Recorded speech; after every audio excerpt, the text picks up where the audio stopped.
ஓம் நமச்சிவாய நாராயண நாதன் தாழ்வாள் YouTube அன்பர்களே, காலை வணக்கம். ஏஜி ஜோதிடம் வழியாக உங்களை சந்திப்பதில் மிகவும் மகிழ்ச்சியான தருணமாக இருக்கிறது. இந்த வீடியோ காணொலியில் குருவேட்சை பலங்களை ஒவ்வொரு ராசிக்காக போட்டுட்ருக்குறோம். அந்த வரிசையில் சிம்ம ராசிக்கு என்ன பலங்கள் இருக்கும் அப்படிங்கிறத நாம் இந்த வீடியோ காணொலி வாயிலாக பார்க்கலாம். யூடியூப் ஜோதிட அன்பர்களே, மீண்டும் காலை வணக்கம். சிம்மராசிக்கு இப்போ 8ல் சனி பகவான் போகிறார். அட்டமச்சனியாக போகிறார். அப்போ அட்டகச்சனியாக போகும்போது கொஞ்சம் கஷ்டங்கள் வரும். 7.5 தாக்கங்கள், ஜென்மச்சனியுடைய தாக்கங்கள் இருக்கும். பொதுவாக சிம்மராசிக்கு சனி பகவான் முழு பகை கிரகம். அப்போ அந்த குரு பகவான் வேற இப்போது ஒரு பக்கம் கஷ்டம் துன்பங்கள் வந்தாலும் மறுபக்கம் அதை நிவர்த்தி செய்யக்கூடிய அல்லது துன்பத்திலிருந்து வெளிவரக்கூடிய வாய்ப்புகளை குரு பகவான் கொடுக்கிறார். குரு பகவான் 11ஆம் இடத்துக்கு வரார், லாபஸ்தானத்துக்கு வரார். 10ல் இருந்தார், இப்போ 11ஆம் இடம், நல்ல லாபஸ்தானம். லாபஸ்தானத்துக்கு வர குரு பகவான் லாபங்களை தர காத்திருக்கிறார். மே மாதம் குருபெயர்ச்சி, 2025 மே மாதம் குருபெயர்ச்சி. ஒரு வருட காலமாக அவர் மிதுன ராசியில் இருப்பார். மிதுன ராசிங்கிறது 11ஆம் இடம். உங்கள் ராசிக்கு 5 குடையவர் பூர்வ புண்ணியாதிபதி. பூர்வ புண்ணியாதிபதி ஒரு திரிகோணாதிபதின்னு சொல்லலாம். அப்போ கோணத்துக்கு அதிபதியான சுபக்கிரக வரிசையில் வருகிறார். சூரிய பகவானுக்கு குரு பகவான் முழுமையான நட்பு கிரகம். அவர் 8 குடையவர், 5க்கும் 8க்கும் உடையவர், ஆயுள்காரனாக வருகிறார். மீன ராசிக்கு அவர் தான் அதிபதி. அப்போ 11ஆம் இடங்கிறது லாபஸ்தானம். லாபங்களை மட்டும் தர காத்திருக்கிறார். என்ன அட்டமச்சனி நடந்தாலும் அதனுடைய தாக்கங்களை குறைக்கக்கூடிய அல்லது அதிலிருந்து பொருளாதாரத்திலிருந்து வெளிவரக்கூடிய, கடன் பிரச்சனையிலிருந்து வெளிவரக்கூடிய, நல்ல பொருளாதாரத்தை உயர்த்தக்கூடிய விஷயங்களை குரு பகவான் செய்வார். அப்போ அந்த அட்டமச்சனி பெரிய லெவலில் தாக்கங்கள் இருக்காது. ஏன்னா குரு 11ல் இருக்கார். அதுவே பெரிய நல்ல விஷயம். அப்போ 11ல் இருந்து என்ன தருவார்? 5ஆம் இடம். 5ஆம் இடத்து வழியாகவும் 8ஆம் இடத்து வழியாகவும் சிம்மராசி அன்பர்களுக்கு பொருளாதார நன்மைகளை தருவார். அவர் 2 ஆதிபத்திய உடையவர்ல, சுபக்கிரகம் நட்பு கிரகம். இப்போ அந்த வழியில் தருவார். அப்போ 5ஆம் இடங்கிறது என்னது? 5ஆம் இடங்கிறது பூர்வ புண்ணியம், குழந்தைகள் மூலம் மேன்மை. 10 பருவ குழந்தைகள் இருந்ததுன்னா நல்ல திருமணம் வரன் அமையும். குழந்தைகள் மூலம் வரன் அமையும். அவர்களுக்கு திருமணம் நடந்துடும் இந்த வருடம். குழந்தைகளுக்கு நல்ல படிப்பில் நல்ல காலேஜில் சீட்டு கிடைக்கும். படித்து முடித்த வேலை தேடி கொண்டிருந்த குழந்தைகளுக்கு, உங்களுடைய குழந்தைகளுக்கு, அது ஆண் பெண் இருபாலர் இருந்தாலும் நல்ல வேலை கிடைக்கும். வெளிநாட்டில் கூட உத்தியோகம் கிடைக்க வாய்ப்புகள் இருக்கிறது. அப்போ குழந்தைகள் மூலம் பொருளாதாரத்தில் மேன்மை அடைவீர்கள். 5 குடையவர் 11ல் வர. 5ஆம் இடத்து அதிபதி 11ல் வரும்போது அந்த லாபத்தை செய்யணும். பூர்வ புண்ணியம் சம்பந்தப்பட்ட சொத்து பிரச்சனை, வழக்கு பிரச்சனை, பங்காளி பிரச்சனை எல்லாம் தீரும். அதிலெல்லாம் லாபங்கள் கிடைக்கும். நீண்ட காலமாக இழுத்து கொண்டிருந்த இடப்பிரச்சனைகள், சகோதர சகோதரிகள் பிரச்சனைகள் எல்லாமே முற்றிலும் உங்களுக்கு சாதகமாக நல்ல முறையில் தீர்ப்பு வரும். நல்ல விஷயங்கள் நடக்கும். 5ஆம் இடங்கிறது அதுதான். புகழ், மரியாதை, மதிப்பு, பணம் எல்லாமே வந்து சேரும். 5 குடையவர் 11ல் இருக்கிறது நல்லா இருக்கும். மூத்த சகோதர உறவுகள் யாராக இருந்தாலும், அக்கா தங்கச்சி இருந்தாலும், அண்ணன் இருந்தாலும், அவர்கள் உங்களுக்கு ஹெல்ப் பண்ணுவாங்க, பொருளாதார உதவி செய்வாங்க. 40 வயதை கடந்த சிம்மராசி என்பவர்களுக்கு திருமண வாய்ப்பில் கைகூடும். குரு 2, 5, 7, 9, 11 தொடர்பு கொண்டால் திருமண யோகம் வரும். அது மெயினாக நடக்கும். திருமணம் நடந்து வரும். ரொம்ப நாள் ஆச்சு, தட்டிக்கிட்டே போகுது, வயசாகிட்டே இருக்குது அப்படின்னு ஆண் பெண் இருபாலருக்கும் சிம்மராசி என்பவர்களுக்கு திருமண வாய்ப்புகள் கை கூடி வரும். 11ஆம் இடத்துல தொட்டது துலங்கும். லாபங்கள் இரட்டிப்பாக இருக்கும். 11ஆம் இடங்கிறது லாபஸ்தானங்க. எந்த விஷயத்திலும் லாபங்கள் கிடைக்கும். அரசாங்கத்தில் பதவியில் இருக்கீங்களா, பதவி உயர்வு, சம்பள உயர்வு. தனியார் உத்தியோகத்தில் இருக்கீங்களா, பதவி உயர்வு, சம்பள உயர்வு. இல்லை விரும்பிய இடத்துல இடமாற்றம், ப்ரொமோஷன் கிடைக்கும். இந்த மாதிரி 11ஆம் எந்தெந்த விரும்புதீங்களோ அந்த லாபங்களை 11ஆம் இடத்துல குரு பகவான் கொடுக்க காத்திருக்கிறார்.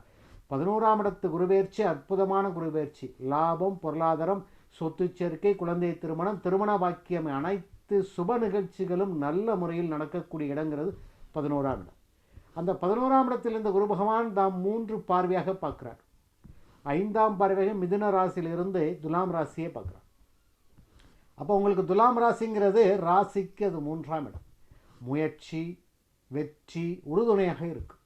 அப்போ எந்த முயற்சி எடுத்தாலும் அதுக்கு வெற்றி கிடைக்கும். இளைய சகோதர சகோதரி உறவுகள் நல்லா இருக்குங்க. பிரிஞ்சு போனாங்க, இப்போ வந்து பேசுவாங்க. சண்டை போட்டு போனவங்க திரும்பி வந்து பேசுவாங்க. அது 3ஆம் இடம். ராசிக்கு 3ஆம் இடத்தை பார்க்குறார். நல்லா இருக்கும், முயற்சிகளுக்கு வெற்றி கிடைக்கும். அவங்க திரும்பி வந்து அப்படியே திரும்பி நான் செய்த தவறுகள்லாம் மன்னிச்சுக்கிடுங்க, அண்ணன் மன்னிச்சுக்கிடுங்கன்னு சொல்லி தவறுகளை திருத்தி அந்த நம்ம உறவுகளெல்லாம் ஒரு நல்ல நிலைமைக்கு உங்களுக்கு நட்பு பாராட்டக்கூடிய நிலைமைக்கு வருவாங்க. 3ஆம் இடங்கிறது சகோதர சகோதரி உறவுகள், அது இளைய சகோதர உறவுகள் ரொம்ப நல்லாயிருக்கும். முயற்சிகளுக்கு வெற்றி கிடைக்கும். 3ஆம் இடம் நல்லா இருந்தால் அப்படின்னா எந்த முயற்சிகளுக்கும் நீங்கள் சினிமா துறையில் இருக்கணும், தொழில்துறையில்னா ஒரு முதலீடு போட்டாலும் அதில் முயற்சி செஞ்சு நம்ம வந்து இன்னும் டெவலப் பண்ணணும்னு நினச்சா கூட அது வெற்றிகளை கொடுப்பார். குருடைய பார்வை 3ஆம் இடத்தில் இருக்கிறது ரொம்ப நல்லது. குருடைய பார்வை தாம் 7ஆம் பார்வையாக தனுசு ராசி சொந்த வீட்டே பார்க்குறார். சொந்த வீடுங்கிறது 5ஆம் இடம். உங்கள் ராசிக்கு 5ஆம் இடத்தை பார்க்குறார். திரிகோணத்தை ஒரு கோண இடத்தை பார்க்குறார். பூர்வ புண்ணியத்தை பார்க்குறார். ரொம்ப நல்லதுங்க. இந்த 5ஆம் இடத்தை பார்க்குறது யோகம், குழந்தைகளால் யோகம். குழந்தை இல்லை என்று ஏங்கிக் கொண்டிருக்கிற சிம்மராசி அன்பர்களுக்கு இந்த வருடம் குழந்தை பிறக்கும். ஆண் பெண் குழந்தைகள் எதுவாக பிறந்தாலும் சரி தான் அது உங்களுக்கு நல்லதாக இருக்கும், மன மகிழ்ச்சியாக இருக்கும். குடும்பத்தில் 5ஆம் இடத்தில் குரு தொடர்பு கொள்கிறார். பூர்வ புண்ணியம் நல்லா இருக்கும். குலதெய்வத்தின் அருள் பரிபூர்ணமாக இருக்கும். குழந்தைகளால் உங்களுக்கு புகழ், மரியாதை, மதிப்பு, பணவரவு நிம்மதியாக இருக்கும். குழந்தை படித்து ரொம்ப கஷ்டப்பட்டு படிக்க வச்சுட்டா வேலை இல்லைன்னு ஏங்கிட்டு இருப்பீங்க. அவர் திடீர்னு ஒரு நல்ல வேலை கிடச்சிரும். இல்லை குழந்தைகளுக்கு வெளிநாட்டு உத்தியோகத்துக்கான வேலை வாய்ப்பு விசா கிடச்சிரும். விசாவுக்கு அப்ளை பண்ணி ரொம்ப நாள் தவிச்சிட்டு இருப்பீங்க, விசா கிடைக்கல அப்படின்ட்டு, அதெல்லாம் கிடச்சிரும். இந்த குழந்தைகளால் மேம்படக்கூடிய ராசி சிம்ம ராசி. குருவுடைய பார்வை பூர்வ புண்ணியத்தில் 5ஆம் இடத்துல இருக்கிறது. சொத்து வாங்க போகிறீங்க. பூர்வ புண்ணியத்தில் இருக்கிற சொத்து பிரச்சனை, வழக்கு பிரச்சனை எல்லாமே முடிய போகுது. 11ஆம் இடத்துக்கு வரார். 11ஆம் இடத்துல இருந்து 5ஆம் இடத்தை பார்க்குறார். என்ன கேட்கணும் உங்களுக்கு? எல்லாம் குழந்தைகளால், ஆண் பெண் இரு குழந்தைகள் மூலம் உங்களுக்கு பெருமை, புகழ், கீர்த்தி, பணம் எல்லா வகையிலும் புகழ் கிடைக்க போகுது. குரு பகவான் தாம் 9ஆம் பார்வையாக கும்பராசியை பார்க்குறார். கும்பராசி ரொம்ப அங்கே ராகு இருக்கிறார், இருந்துட்டு போகிறார். கும்பராசிங்கிறது ராசிக்கு 7ஆம் இடம், கலத்திர பாவத்தை பார்க்குறார். அப்போ திருமண வாய்ப்புகள் கைகூடி வரும். பங்காளிகள், கூட்டாளிகள், தொழில் வழி பங்காளிகள் உங்களுக்கு லாபத்தை தருவாங்க. சிம்மராசி அன்பர்களே, அட்டமச்சனி நடக்குது என்று கவலைப்பட வேண்டாம். இப்போ அட்டமச்சனி நடக்கும் போது உங்களுக்கு வேலை செய்கிற இடத்துல மதிப்பு மரியாதை இருக்காது. கீழ்நிலை பணியாளர்கள் உங்களை மதிக்க மாட்டாங்க, அப்படியே கொஞ்சம் அலட்சியமாக இருப்பாங்க. ஆனால் குருவுடைய பார்வை இருக்கிறது. குருவுடைய பார்வை 7ஆம் இடத்துல பங்காளிகள் இடத்துல இருக்கிறது. அப்போ இப்போ மதிக்க ஆரம்பிப்பாங்க. கீழ்நிலை பணியாளர் உங்களுக்கு ஒத்துழைப்பு பண்ணுவாங்க. தொழில் தொடங்கியிருக்கேன், ஒரு வியாபாரம் தொடங்கியிருக்கேன், எனக்கு பணியாளர் கிடைக்கவில்லை அப்படின்னு ஒரு ஏங்கிக்கிட்டு இருப்பீங்க. அதுக்கெல்லாம் விடிவு காலம் ஏற்படும். கூடுதலாக தொழிலை விரிவாக்கம் செய்ய போகிறேன், கூடுதலான பணியாளர்கள் வேண்டும், நல்ல பணியாளர்கள் கிடைப்பாங்க. பணியாளர்கள் கிடைப்பாங்க, அதுலேயும் நல்ல நேர்மையான உழைப்பான பணியாளர் கிடைப்பாங்க. ஏன்னா குருவுடைய பார்வை 7ஆம் இடத்துல இருக்குது. பிரிந்த கணவன் மனைவி ஒன்றிமையாக இருப்பாங்க, சேர்ந்துருவாங்க. 7ஆம் இடத்தை குரு பார்க்குறார். ஏற்கனவே திருமண வாய்ப்புகள் கைகூடி வரும். கிரிந்த கணவனால் இப்போ 8ஆம் இடத்தில் நடக்கும் போதே உங்களுக்கு இந்த கணவன் மனைவிக்குள்ள அட்டமச்சனி நடக்கும் போது இந்த கணவன் மனைவிக்குள்ள சின்ன பிரிவினை, ஒரு ஊடல்லாம் வரும். அதெல்லாம் நடக்காதுங்க. குருவுடைய பார்வை 7ஆம் இடத்துல இருக்கனால பெருங்கிற மாதிரி இருந்தாலும் கணவன் மனைவி அட்ஜஸ்ட் பண்ணி போவாங்க. எந்த வகையிலையும் துணையாள் மூலம் எந்த பிரச்சனையும் இல்லை, கணவன் மூலம் இல்லை, துணையாள் மூலம் இல்லை. அப்போ 7ஆம் இடத்தை குரு பார்க்குறதுனால திருமண வாய்ப்புகள், பிரிந்த தம்மின் ஒற்றுமை, பங்காளிகள், தொழில் கூட்டாளிகள் எல்லாமே நல்லாயிருக்கும். பேங்கில் லோன் கட்டுனீங்கன்னா உடனே கிடைக்கும். தொழில் விரிவாக்கம் செய்கிறதுக்கான வாய்ப்புகளை கொடுப்பாங்க. வரவு, தொழில் லாபம், பங்காளிகள் லாபம், திருமண வாய்ப்புகள் இப்படி பரிபூர்ணமாக இருக்கிறது. சிம்மராசி என்பர்களே, அட்டமச்சனி நடக்கிறது என்று கவலைப்பட வேண்டாம். குரு 11ல் இருந்து எல்லா துன்பங்களையும், சனி கொடுக்கும் துன்பங்களை பெருவாரியாக குறைப்பார். குருவுடைய பார்வை 3, 5, 7 இருக்குது. அந்த இடங்கள்லாம் புனிதப்பட்டு குரு மூலம் உங்களுக்கு பரிபூர்ணமான பணவரவு, திருமண வாய்ப்பு, குழந்தை செல்வம், குழந்தைகளால் உங்களுக்கு புகழ், மதிப்பு, மரியாதை கொடுக்கான வாய்ப்புகளை இந்த குருபெயர்ச்சி காலங்களில் சிம்மராசிக்கு குரு பகவான் முழுமையான நட்பு கிரகம், சுப கிரகம் கொடுக்க காத்திருக்கிறார்.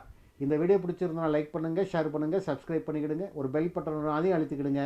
அப்படின்னா தான் நாங்கள் போடுற ஒவ்வொரு வீடியோவும் உங்களுக்கு நோட்டிஃபிகேஷன் ஆகும். நன்றி, வணக்கம்.